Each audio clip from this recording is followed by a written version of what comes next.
All right. So, I guess I should start this off by saying that I'm sorry. And this is all my fault, I think. I caused this. And I'm sure you're wondering what I'm talking about, so I will elaborate. Um, the short story is I was trying to make a point and I misjudged how deep the conservative brain rot goes. And that turned out to be a horrifying mistake, which now we're witnessing the ramifications of. So let me take you back. Um, I was working at this lovely little music venue. It had like 3 levels. I was a waitress there, and it's so interesting to think about. I used to vape, and I would go out for breaks in the back, and there was this guy there. Let's call him. We'll say his name was Hector. That's not his name, but and I was chatting with Hector about the politics of the time, and this must have been 2018, 2019ish, right before the lockdowns, I guess, maybe. So perhaps different then, but it was right before the lockdowns, and I was chatting with him, and I asked him what I thought was a really well thought out, pointed question. I said, "Well, you know, would you be okay with the United States invading your home country of Mexico for the purpose of taking down the cartels and ousting them and then, like, restore the power back to the people of Mexico?" Thinking that this was like an obvious metaphor for the regime change war and the war in Iraq and all the other regime changes that the United States has attempted over the years. I thought, I really did. I thought he would get it, but he didn't. And he said he would be okay with that, y'all. And so I genuinely wonder if I am the person who caused this to enter the conservative mindset, this idea that it was okay to invade Mexico or other South American countries to stop drug cartels that supposedly operate in those countries. Um, yeah, that was me, I think, and I'm sorry. Uh, and so this, I guess, podcasty thing, I don't really know what to call it yet, is largely an expression of that apology. You know, I don't like to just say things. I like to actually live out what it is that I say, and I feel bad, man. So I want to try to make it better. Um, spread some knowledge a little bit, and keep a light heart through these trying times, so that we can all band together. Um, I guess I should introduce myself. My name's Allison, and I like to think I'm a musician, although I certainly don't get paid for it. So we'll see. I have made like a grand total of, I think, 47 cents off of my music so far, which is not nothing, you know. It's not nothing, but it's not really something either. Um, and yeah, I mean,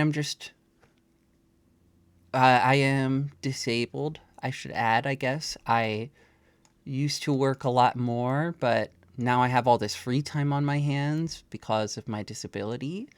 Um, I work from home as a math tutor when I can, but I can't really work too much because that'll get my stress levels up, and that can cause my epilepsy to go haywire. It's just no good. It's not good at all. So I got to keep the work hours low, doctor's orders, much to my chagrin, because I really do love helping these like high schoolers, college age kids, helping them learn how to do math, especially calculus. I have a lot of passion for teaching calculus.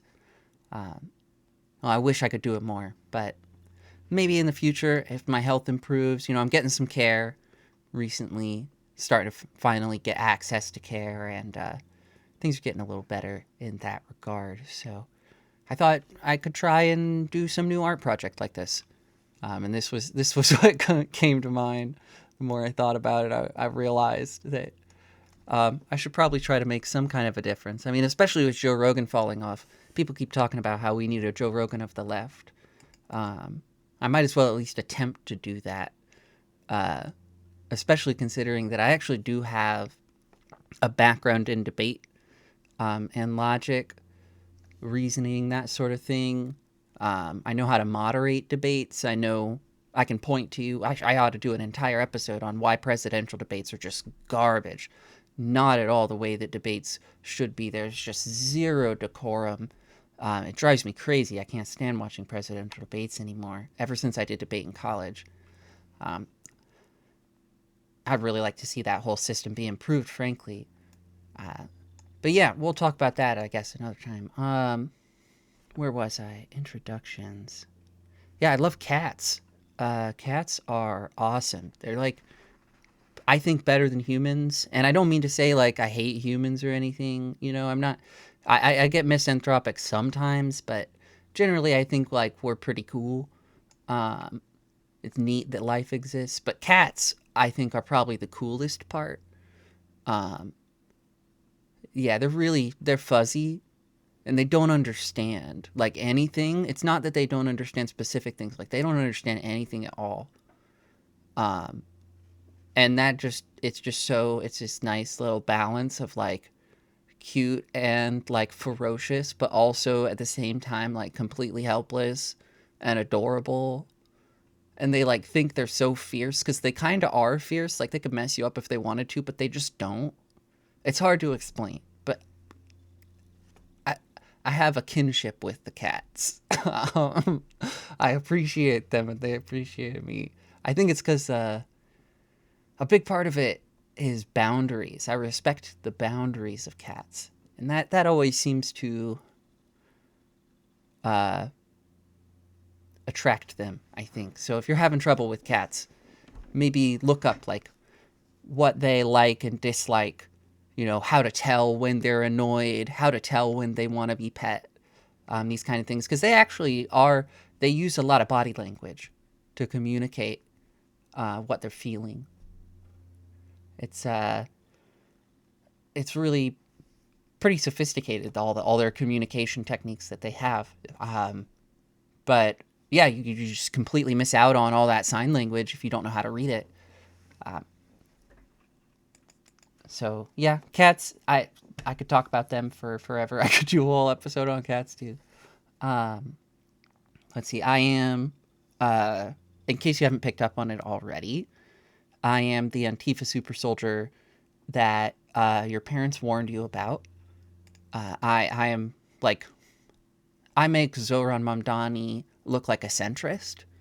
I am an actual leftist, like not an American leftist, but like actually in the economic left in a global sense. And we'll definitely talk more about what that means. Um, but I mean, just to make sure that I piss off the right people right away, free Palestine. Um, Also, like in general, fuck American imperialism. That's bad. We shouldn't be doing that. Um, you know, just in general, like long before the war in Iraq, it's kind of always been American policy to do imperialism, and that's kind of messed up, man. We should we should stop doing that, and maybe like do reparations or something. I don't know. We'll figure it out, but we should stop doing it. I think. Um, and yeah, I'm actually really, if I may say so myself, particularly well read. Um, and so I'm familiar with a lot of the reasonable conservative viewpoints. And it chagrins me greatly that the current right wing has completely abandoned all of those viewpoints and arguments to just descend into what I can only describe as like a collective madness, where it's almost like they think that what they say becomes true or something. It's hard to wrap my head around. They just say lies so much that people believe the lies, rather than actually making compelling arguments which turn out to be bad if you deeply investigate them like they used to do.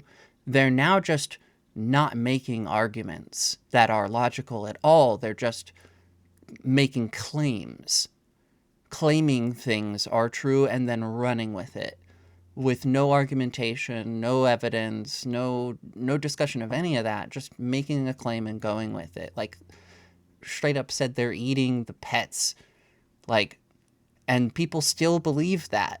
Like, that never happened, you know? It just did not.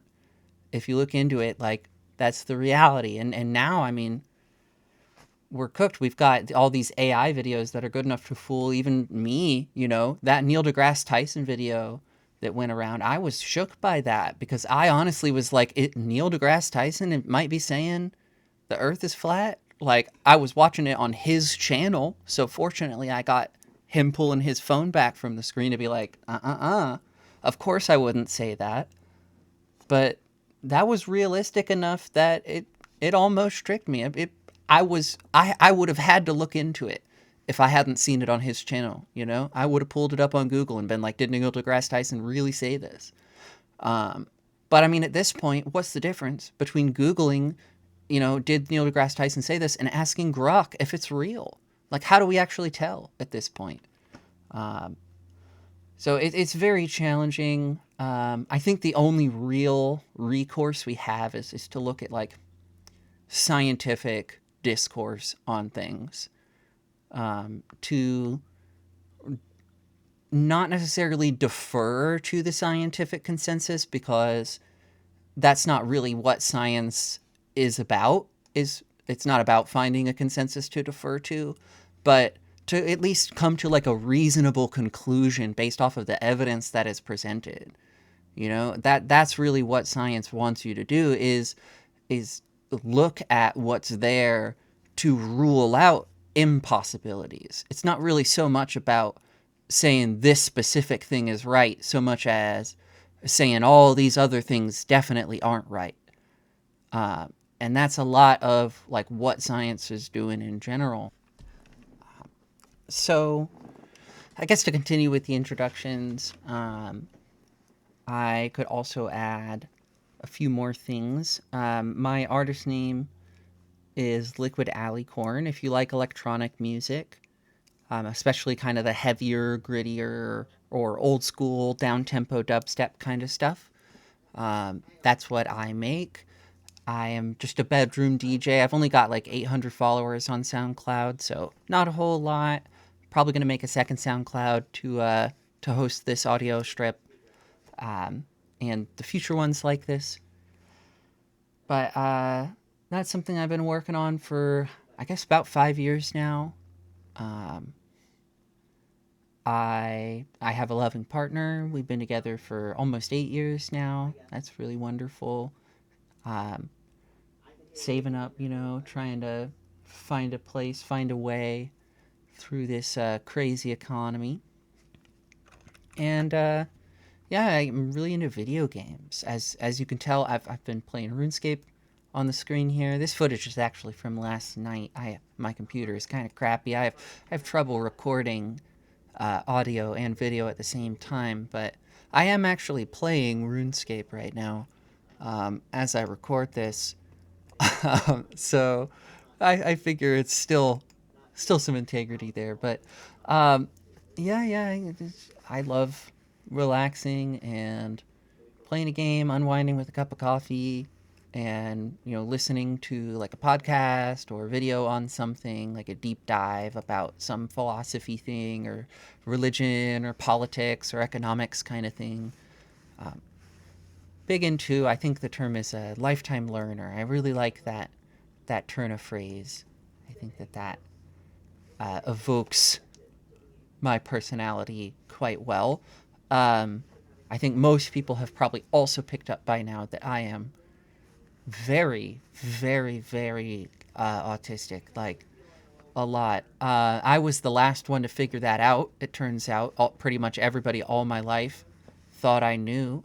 until I was in my 30s. And then I was like, hey, I think I might be autistic. And everyone was like, oh, yeah, yeah. No, no, no, no, no. Yeah, you are. Um, so I got that going on, as well as some other neurodivergencies like ADHD, and depression and anxiety. So I run the gamut in that regard. Um, which, I mean, honestly, I think if you don't have some kind of mental issue in this world we're living in, like, what is wrong with you? You must be living with your head under the sand, because it's getting kind of scary, y'all. Um, there's a bunch of crazy stuff going on, and I, who knows what we're going to be able to do about it? Who knows what's going to happen next? You know, it it echoes of, or perhaps rhymes, as some might say, the past. Rhymes with history. It seems like we might be about to see some of the worst parts of human history begin to repeat. I really hope we don't. Um, and I think that's a big part of why I am planning to do this podcast. Even if it just reaches like a couple people and somebody changes their mind, or has their mind opened to have a conversation with a loved one that does change their mind, that is a few people that get it, a few people that like realize that war isn't peace, that realize all of those things that the imperialist state has been trying to push the narratives for so long. I kind of want to pierce that veil for people. Um, they say that once you peer into the void, it peers back, and I think that is right. Once you see these things, once you realize that, like, for example, the way that the Constitution is written, it's restrictions on the government. It's not a restriction on us, on we the people. It's we the people placing boundaries on the behavior of the government. That's what the Constitution says. It's and we've got it completely backwards now, where the government is basically in charge of things. The government is, well, a police state. Um, I think that's kind of undeniable at this point, and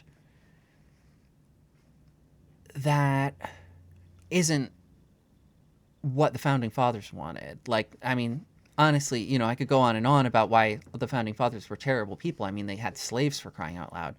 But I do think that they had certain good ideas. Some of them did. And I would be delusional to refuse to admit that some of the founding fathers had certain good ideas. In fact, many of them had certain good ideas. A lot of them actually called into question the ethics of slavery and were just kind of put down, and the discussion was done at that point. There were a few, I think, that brought that up. But, I mean, I don't want to give them too much credit, because they didn't really push for it to get discussed beyond it getting shut down. They kind of talked amongst each other instead. Um, Regardless, people will say I hate America. People will accuse me of being all these awful things. And, like, honestly, I feel the same way that I felt when I was young. I feel like I'm a patriot. I feel like I love this country. I love what America stands for. This idea of, like, bring to me your weary and heavy laden. Like, you know, I forget what it says on the Eiffel Tower. That too. It's bring to me all these people who need help. Come to America and live that American dream. Get freedom, be able to participate in, like, this uplifting of those of lower status. But that has been lost. It's America doesn't live out what it stands for anymore, I feel like, at least. And I really feel like that is in part to blame, mostly to blame, on the government. and specifically the politicians in both parties that have enabled this to continue and just spiral out of control to the point that we've gotten to now. It's really depressing, to look at this nation who's uh, claimed this legacy of like freedom, but in reality, like, was a major proponent of slavery at the time. And we've almost, I think we've never really lived up to the ideals that many of the founding fathers put forward.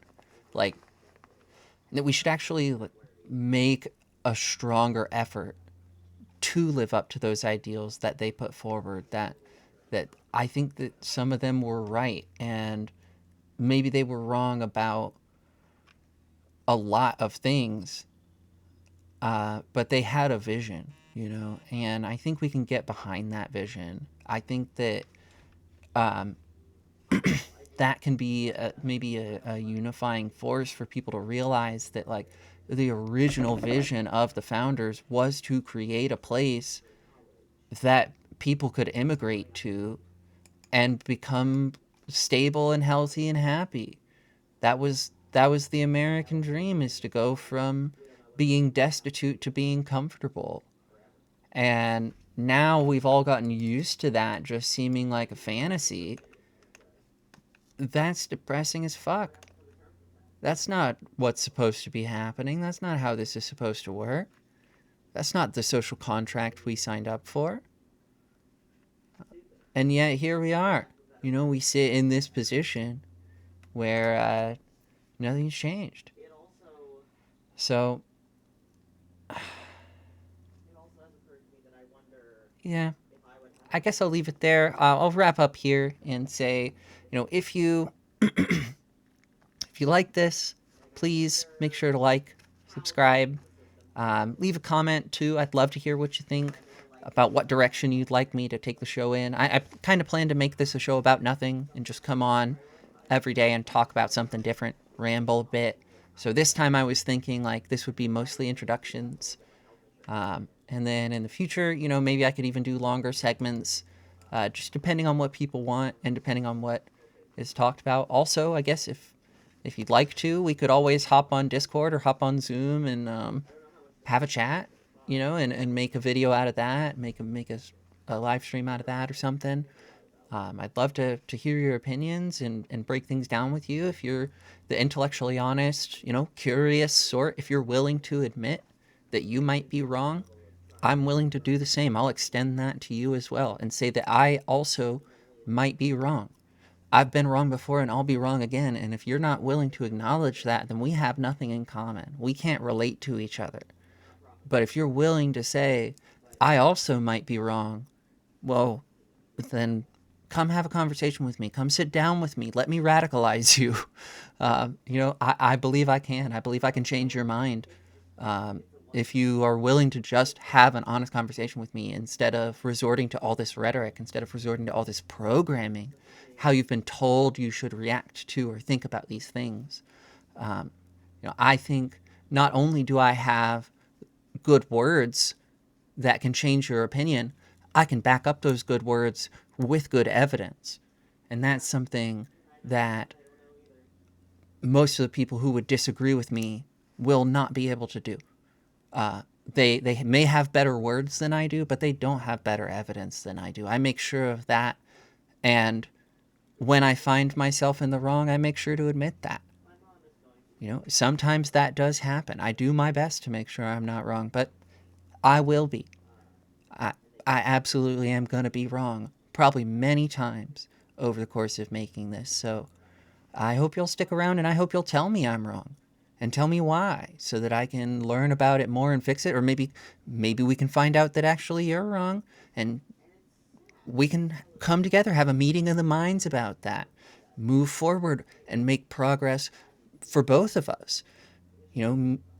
Whoever was right in the first place gets practice negotiating, gets practice communicating, and whoever was wrong gets a lesson in humility and also learns something. They get to elevate their understanding to a place where it wasn't before. So really the person who loses the argument, in my opinion, is the person who wins out.